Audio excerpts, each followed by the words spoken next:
Howdy everyone, my name is Avery Ackwood and today I'm excited to share a reflection on what I've learned about African culture, music, and history through this Africana Studies class. Before taking this course, my understanding of Africa was heavily shaped by Western media, which often focuses on suffering and conflict. But through this class, I've learned to see Africa's vibrant cultures, deep histories, and contributions to the world. Before taking this course, my understanding of Africa was very limited. I mostly saw Africa through the lens of Western media, which tends to focus on conflict, poverty, disease, and political instability. I realized that the narratives I'd been exposed to didn't celebrate Africa's achievements, creativity, or everyday beauty. This class has been eye-opening. It showed me that Africa is not just a place of hardship, but a continent full of life, innovation, resilience, and pride.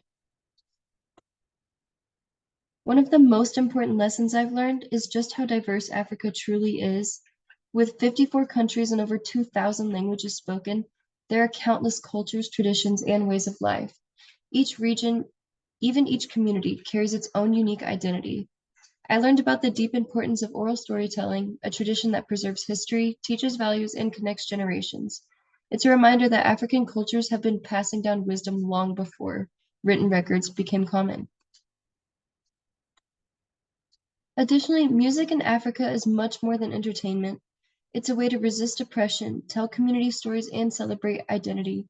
Afrobeat, highlight, and mbalics are just a few genres that show how diverse and creative African music is. Instruments like the drums or the kora harp aren't just tools, they're sacred objects tied to spirituality and tradition. Music brings people together in times of joy and sorrow, serving as a heartbeat for the culture itself. I now listen to African artists with a completely new appreciation for the layers of history and meaning behind the sounds. Something else that really struck me was how much of Africa's history is erased or minimized in mainstream education.